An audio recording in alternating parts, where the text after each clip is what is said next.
are continuing our discussions with the candidates that are on the ballot for this year's Quincy City election. And next, we'd like to introduce to you Kai Man Lee, a candidate for Quincy School Committee. Mr. Lee, great to meet you and talk with you. Thanks for coming over.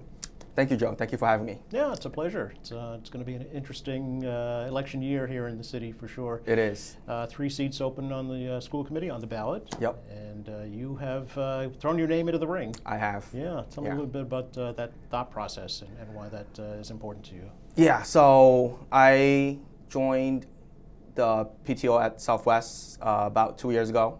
Started off as the secretary, and then this past school year, the 2024-2025, I was elected as PTO president, and then working with Principal Mitchell, the teachers. One of the things that came up from Principal Mitchell was chronic absenteeism, and that was something totally foreign to me. I was like, why would kids not go to school? School's great. You could be with your friends. You're learning. And then for my kids, they have after-school programs. So you have children at Southwest? I do. I have my son Matthias is at Southwest, and coming this fall, my daughter Violet will be at Southwest as well. Okay, very good. Yeah. So yeah, they have all these after-school programs, and one of the PTO members encouraged others on the board to let's have someone from Southwest go to the school committee meetings to sit in and listen and see what's going on. So I started going to the one in October of 2024, and one of the first things they just happened to talk about was absenteeism, and also how kids are doing in kind of different groups, different schools, different ages, and that sort of stuff. Yeah, so I was like, oh, and then I had to look up what being chronically absent meant. That's a lot of days to be out of school. What does it mean? What's the statistic? It's like 10%. I think it's like 10% of the school year. Of the school year. You're considered a chronic absentee. Yeah. So it's a 180 day right. school year. Yep. Being absent 18 days. That's a lot. Sure. Yeah. Okay. So I was just wondering, what can we do as a city, and also the school system? How do we get kids back to school? How do we? And I know there's COVID concerns. If something happened, if you're not feeling well, you encourage to stay home, which you should still do that. Don't want to spread it. But then are there other things that are preventing kids from going to school? And then what can we do to make them want to come to school? So as a member of the school committee, how would you address that? So I love the before school programs. For the elementary school, there's BOKS. It's BOKS. I don't know what it actually stands for, but my kids signed up for it, and we have to wake up extra early to go to it, but they love doing it. Okay. So something like that. Maybe it's not every day. So maybe perhaps make it more days.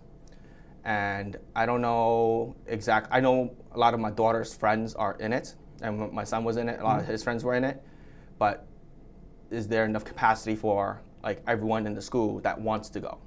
So if we're not able to make it every day for all the kids, make it how it is today for I think it's Tuesday, Thursday or something like that, or Tuesday, Wednesday, and then make it available for additional kids on the other days. Okay, so extracurricular. Extra, yep. And then after school programs,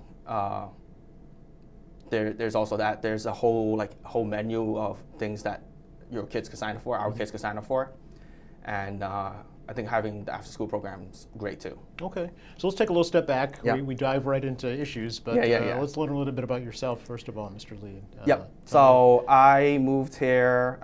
I originally from Quincy. I'm originally from New York. I moved here after college. Where'd you go to college? I went to college in Brewer College in New York City, 23rd Street. They have a nice, beautiful building now. What degree did you earn? I earned bachelor's in business administration. Okay. My focus was in computer information systems. Okay, and when did you arrive in Quincy?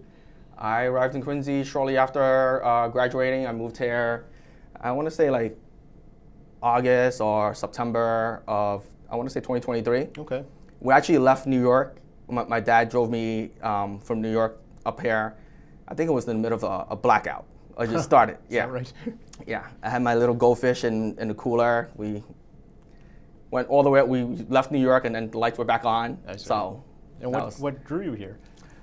Family. Okay. My mom, my parents moved here. We're all originally from New York. My sister was living here already. She was going to college in Suffolk. My mom and dad were living here. They have a house here. I had a choice to either live in the tenement buildings in New York City, in Chinatown. My roommates were mice and other vermin. All the stories are true? It's totally true. Yeah, okay. The garbage truck comes by, the whole building shakes. Yeah. So that choice, or come here and Right. finally have my own room. I see. Okay. So I was like, easy choice. I have to look for work anyway, so Right. might as well come up here. Okay. Yeah. And let's talk about work. What's your professional background? So right now I am working at Safety Insurance. Oh, okay. I'm in the IT department and specifically in quality assurance. So I do testing and also automation. Okay. Yep. And how do you think your professional educational background will serve you on the Quincy School Committee? The professional side, maybe not too much, like directly. It's more so that I'm like a self-learner, Okay. a self-motivator. So having that kind of, if there's some way to impart that kind of mentality on our kids, problem solve, and then just learn your way up, Okay. always learning. So was it the issue of chronic absenteeism that really sparked an interest in running for elective office? Not exactly. No, okay. Yeah, so that was just kind of the first foray into attending the meetings. Gotcha. To be more Yep. active. Yeah. Okay. And then in terms of what kind of like sparked the interest, it was Yeah. it was actually the Lunar New Year thing. Okay. Because in listening, like I'm not really involved in the whole Lunar New Year thing prior to this past few months, this past year or so. My kids always went to school for Lunar New Year because it's not a day off. Right. I went to school back in the day, Okay. even though where I was growing up, it was basically 90% Asian. Yes. We all went to school. So Not going to school is not a thing. I see. Yeah. And then hearing that there were a bunch of activists, a lot of people interested in like asking for a day off. It's like, oh, okay. So why why aren't we doing it? What are the arguments against it? Because I heard all the arguments for it, or the arguments against it. I didn't really hear too much of why not, that I kind of connected with.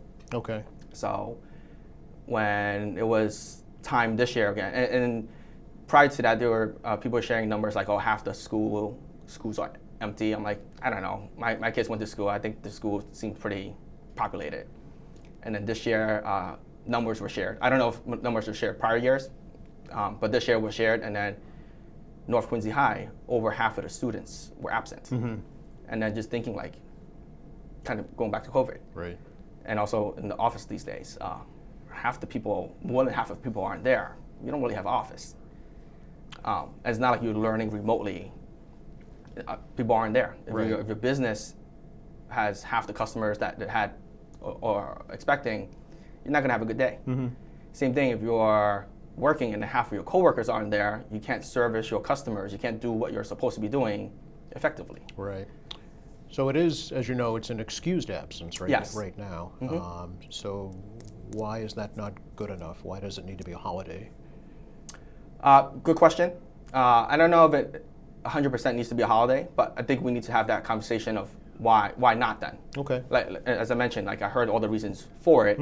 All these other towns are doing it. They don't have as big of an Asian population as we do, and then maybe there's other ways around it. Okay. And in a school committee meeting that one of the ones I attended in the open forum, I mentioned how New York City tackled it. for New York City, it wasn't a day off. Initially, it wasn't a day off. It was not a day off for the state either.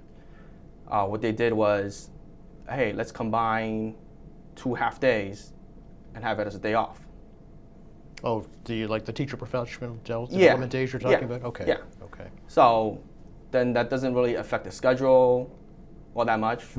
Just like kind of looking at it from a parent or just from a regular person view. Right. I'm sure there's more details. But kids are still going to school the same number of days. It's just moved around a little bit. I see.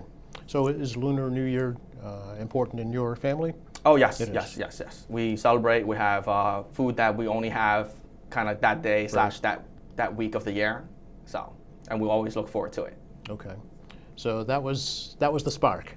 Yes, that was Okay. the spark. And then just kind of going through the process, like I'm on Facebook, so people were commenting, and then other people were commenting too. And then one of the comments, Tina Cahill mentioned, it's like, oh, if anyone wants to hear more about like her side of the story, I'm open for coffee. I'll buy you coffee too. I'm like, I can't turn down coffee. Okay. And if Tina is able to meet and we work that out, then that's great. We did. We had a Oh, you good did? conversation. Oh, tell me yeah. about that. Yeah, how did it go? Yeah. So it went well. I explained kind of like the whys, Yes. and I focused more so on like if half of the students aren't there, you can't really learn. You're not really doing much that day, so that it's not effective. So kind of like why have that day open. Okay. And And then also, I know like in the open forum, when I mentioned the 2 half days, it's Yes. probably like too late in the process to kind of have that discussion. calendar is set, right? Yeah. So maybe next time around, that's something that could be considered. Okay. So there's that. Tina explained how her background, her grandma came here, didn't know the language and that kind of stuff, and then wasn't able to have all the things that she would have had like in Italy. So, and I'm like, well, that's true. At the same time, we're as a country, as just community, we want to progress. We have a bunch of people here requesting this. Let's have that discussion. Okay. And go through the pros and cons. Like maybe there is a really good reason why we can't have it, and it has not been explained. Okay. So how did you end that meeting? How did you leave it with? Oh, it was team? great. Like Okay. I was telling other people, like, oh, I love this process, like the whole democratic process. Yes. I got to be attend the meeting. I had my chance to speak, and like the public speaking was like nerve-wracking, even though it's just a bunch it wasn't that many people, but it's still like different. Sure. So I understand why people wouldn't want to go to open forum, but that's not the point. And then an elected official offered to have a meeting. I said yes, and then we actually met. Yes. We had a conversation. It was a good conversation. Okay. So I was like, oh, love this process. Like, I don't know if I really convinced Tina, but I liked having those opportunities Okay. and being part of that. Sure. So if you are elected to school committee, then would you hold public meetings like that with your Oh constituents? yeah, definitely. Yeah. Okay. Yeah. Then you could be able to understand where people are coming from, and then I could also explain why I view it this way or some other way. Sure. Yeah. So are there other issues, Kai, that are interested or important to you in the school system? Yes. Okay. So in going through in attending meetings, the meetings are great. Ms. Loftus, where my daughter and my son went to elementary school, Lincoln Hancock. Classrooms in the hallways, classrooms that aren't behind like 2 locked doors, like how it's supposed to be. Yeah. So potential security concerns. Right. Yeah. We live in a safe city, so hopefully nothing happens, but still. And then hearing from one of your programs, QATV, that the St. Mary's location is going to be a potential elementary school.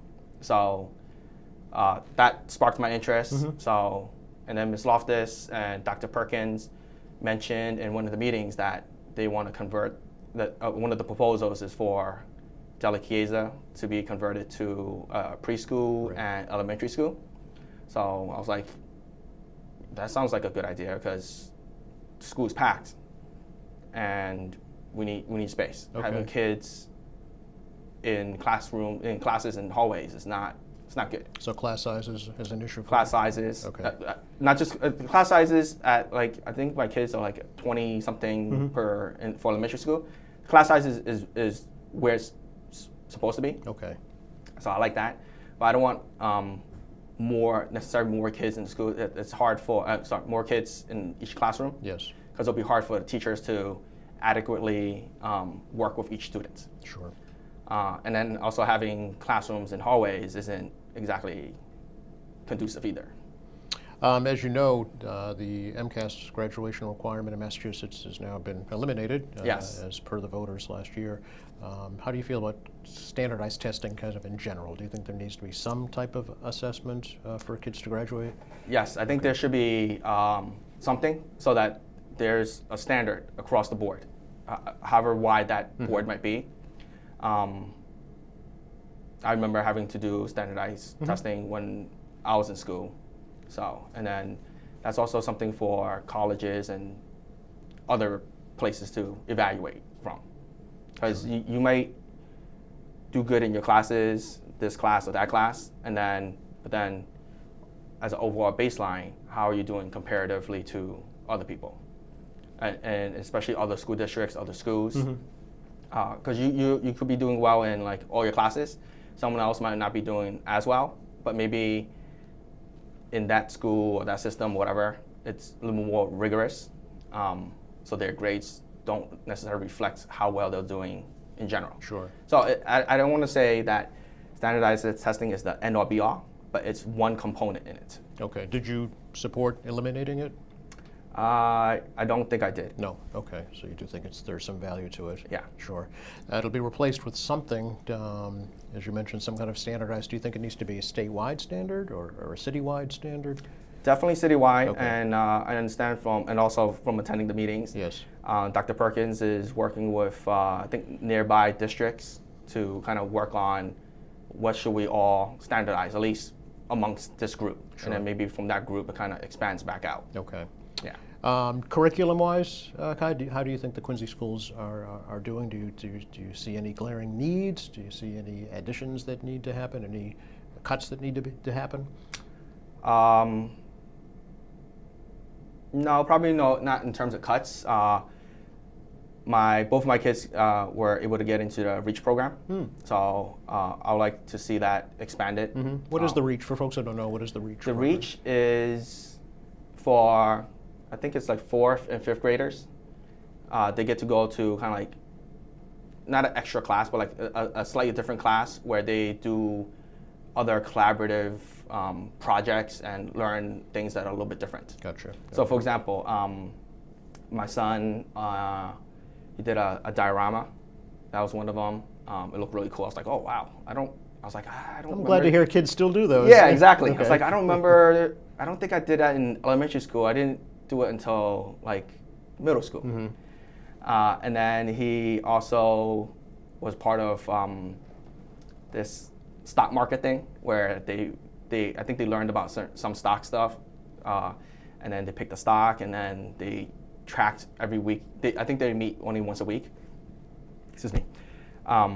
They track how well they were doing, and then they got to swap out a trade, like in the middle of the term, and then continue tracking. And then I think my son told me he was at the top. Okay. So I was like, oh, that's pretty cool. So would it be fair to say that you support of outside curriculum activities? Yes. Okay. Yes. I think a lot of the school curriculum is probably like pretty good already. Okay.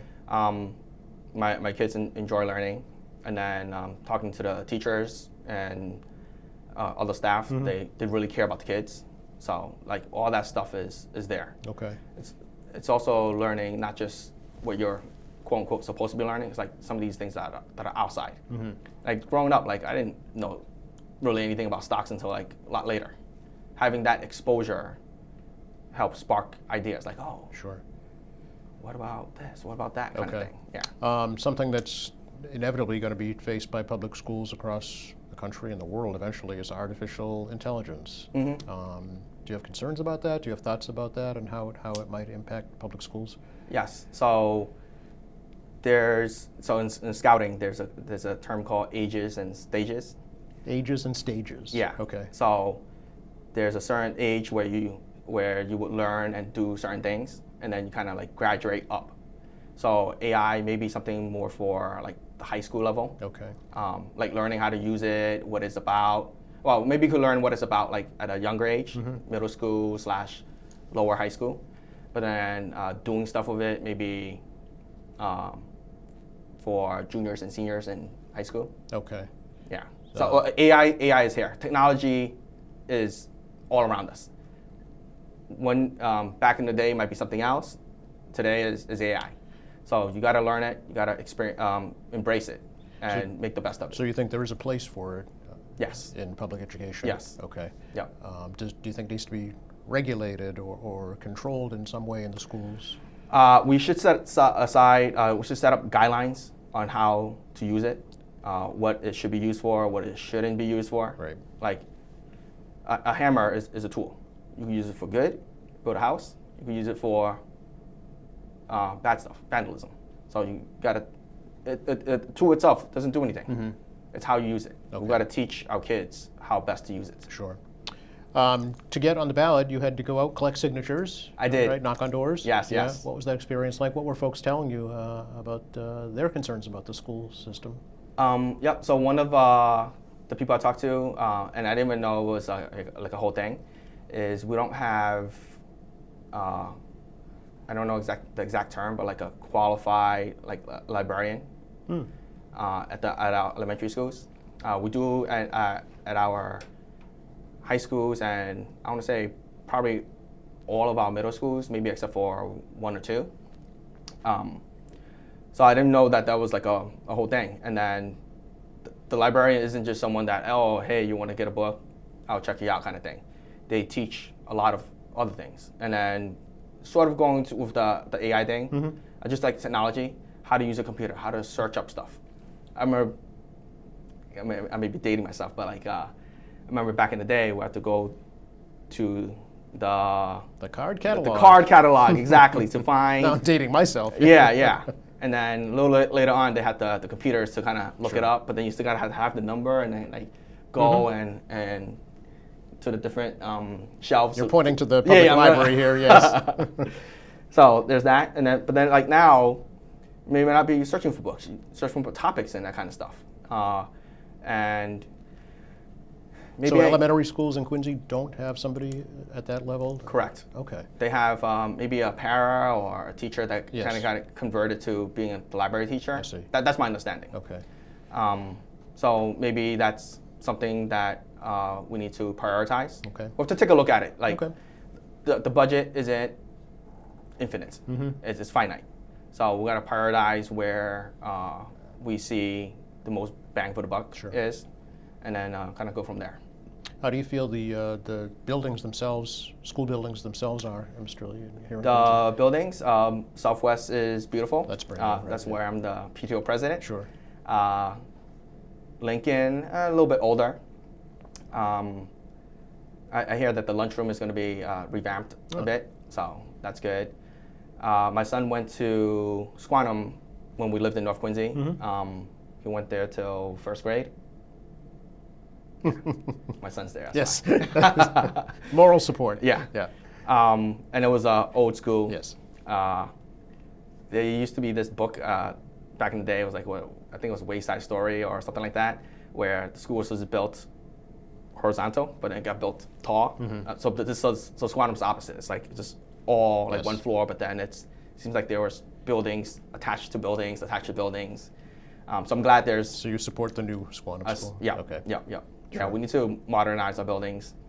I don't know the exact finances of it, but just as a homeowner and just or a car owner, there are times where your old property, car, house, whatever, takes a lot to maintain, whereas having a brand new one, even though it costs a lot more upfront, the maintenance of it and the ongoing usage of it is much better. So. Okay. So you support basically the process yes. that's going on right now. Yes. Okay. And it's great to hear from the mayor and school administration that we're able to get funding from the state for this and that. So that's totally awesome. So if you are elected, will you stay active in the PTO?